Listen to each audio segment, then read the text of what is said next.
Hola, nuevamente nos reunimos para realizar, en este caso, la última parte del seminario que diera por título El sábado en la Iglesia Adventista del Séptimo Día. Así que, sin más, vamos a comenzar a tratar este nuevo tema. Hoy vamos a completar el seminario eh, respondiendo a unas preguntas que me habéis hecho llegar. Así que es, como les decía, la tercera parte del seminario el sábado en la Iglesia Adventista del Séptimo Día. La primera de ellas es qué otros antecedentes hay antes del movimiento milerita. Explicamos, es un poquito tal vez complicado, pero trataremos de hacerlo lo más ameno posible. Bien, em, nos encontramos con que a partir de la Reforma Protestante hay algunos de aquellos reformadores que reconocieron y que promovieron inclusive la observancia del séptimo día de la semana como sábado bíblico. Pero también nos encontramos con un grupo mayoritario de oponentes a esta postura y que van a tildar a estos hermanos observadores del sábado como sabatistas o sabatarios. Bien, entonces, ¿dónde estaban ubicados estos grupos? Vamos a encontrar en lo que es hoy en día la República Checa, en las distintas regiones de la República Checa, bien, en Moravia, en Bohemia, en Silesia. También vamos a ver en Polonia, tal vez porque parte de la Silesia es hoy en día territorio de Polonia, en Austria, en Holanda, en Alemania, en Francia, en Hungría, en Rusia, en Turquía, en Finlandia, en Suecia. Vamos a encontrar hermanos observadores del sábado en aquellos tiempos, siglo XVI, siglo XVII, que van a observar el sábado. Surgen a posteriori los bautistas del séptimo día y que van a surgir en Inglaterra, bien, y que se convierten con el transcurrir del tiempo en la principal iglesia en Inglaterra en observar el sábado. Hay algunos catálogos católicos que hablan de sectas que clasifican inmediatamente después de los luteranos y los calvinistas a estos sabatistas o sabatarios como los más influenciantes en la reforma protestante. Es interesante ese dato. Bien, también nos encontramos en Erasmo de Rotterdam. Él menciona a los sabatarios de Bohemia. Fíjense, una cita tomada de un escrito suyo. Ahora han aparecido entre los bohemios una nueva clase de judíos, a quienes llaman sabatari, y quienes guardan el sábado con gran superstición. Pero un gran amigo de Erasmo de Rotterdam fue Lutero. Y fíjense lo que dice Lutero acerca de grupos sabatarios que existían en Moravia y en Austria.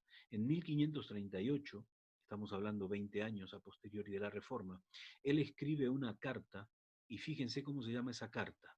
Se llama Carta contra los Sabatarios. Y él argumenta en esa carta en contra de la observancia del sábado de estas personas.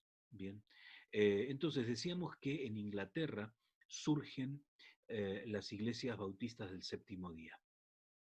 En el siglo XVIII había aproximadamente unas 11 iglesias sabatistas en el territorio inglés, de las que eh, antes de terminar el siglo apenas quedaron unas 3 aproximadamente. Bien.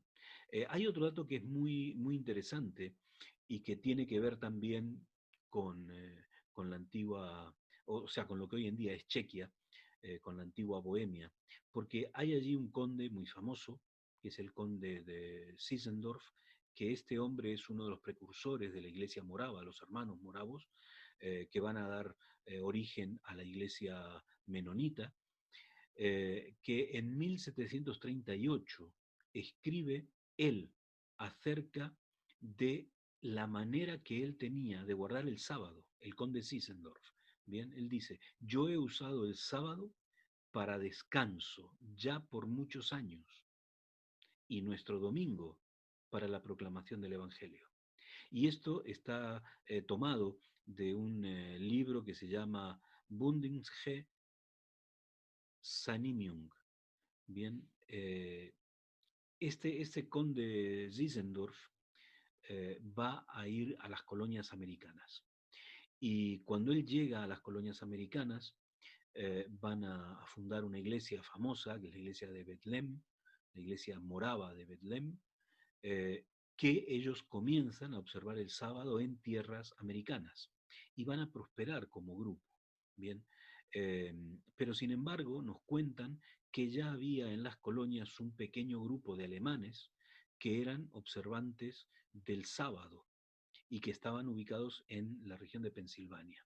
Bien, y esto se puede tomar la referencia de un libro que escribió un autor de apellido Rupp, Historia de las denominaciones religiosas en los Estados Unidos. Bien, ahora, en este mismo siglo XVIII, en las colonias americanas, la iglesia bautista eh, se va estableciendo de una forma muy notoria y dentro de las iglesias bautistas hay un grupo de hermanos que comienzan a guardar el sábado. Hermanos que vienen de Inglaterra con la idea de observar el sábado.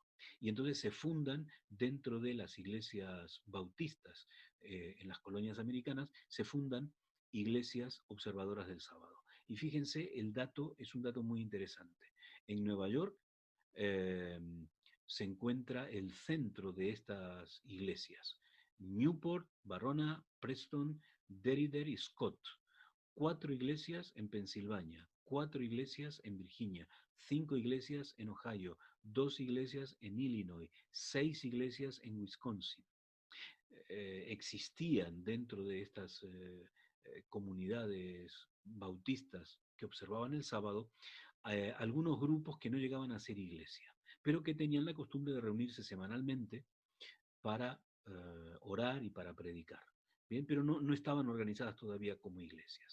Existen 70 iglesias que estaban conectadas con la conferencia bautista y que había más o menos dentro de esas 70 iglesias unas 8.000 personas aproximadamente.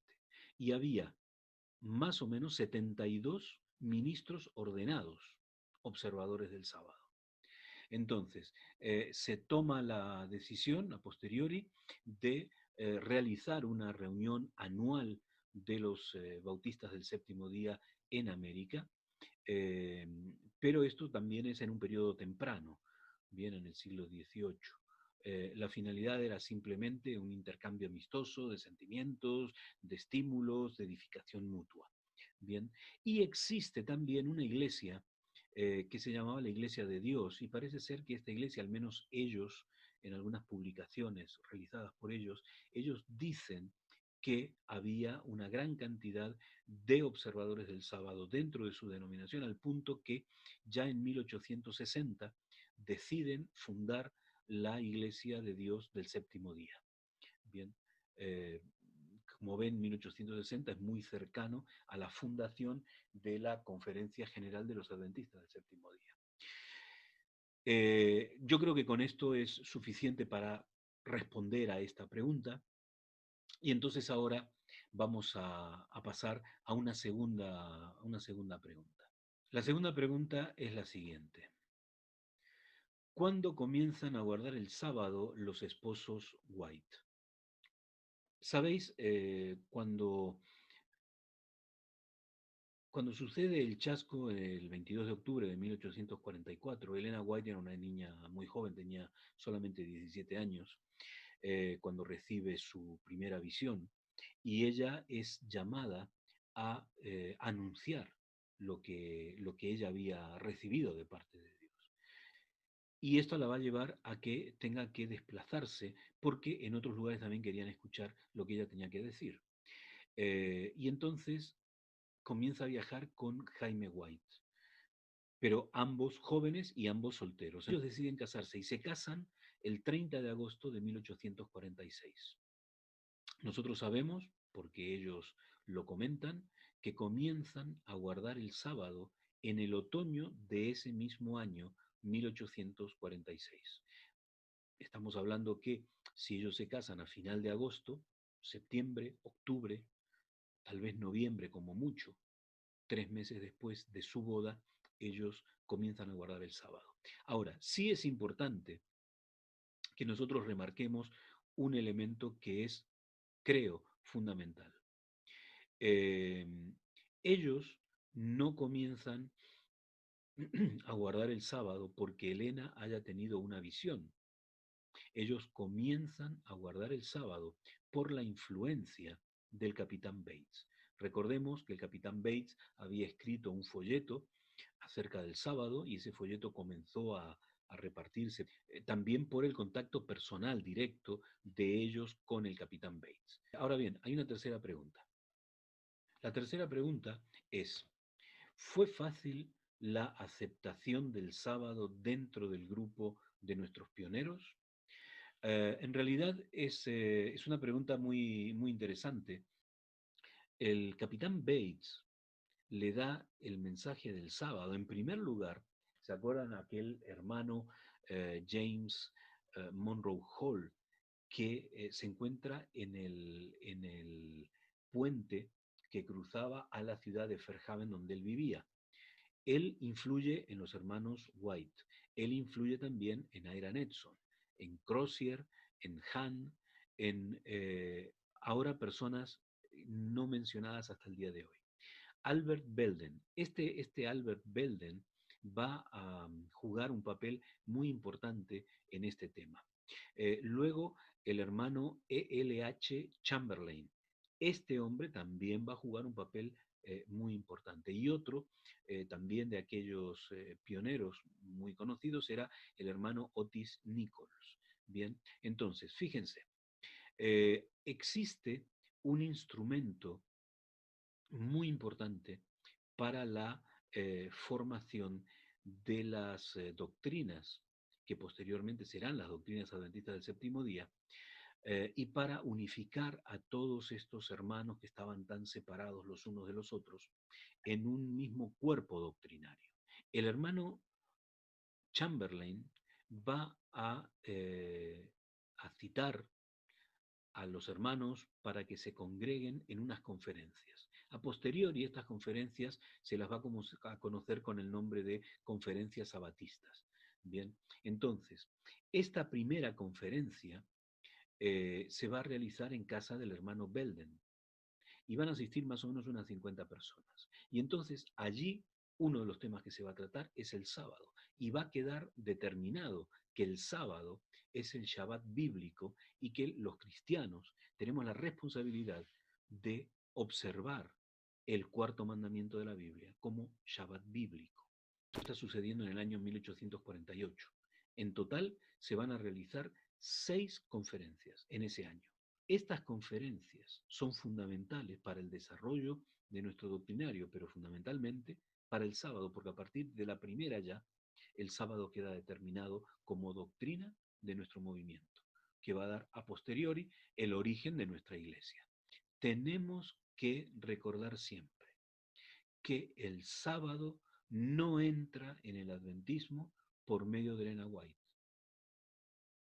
y que el pionero que más trabajo realizó en favor del sábado fue sin ningún lugar a dudas el pastor Joseph Bates. Así que, dicho esto, espero que haya podido responder a las inquietudes que me habéis manifestado y me despido con todo cariño hasta el próximo seminario. Que el Señor os bendiga.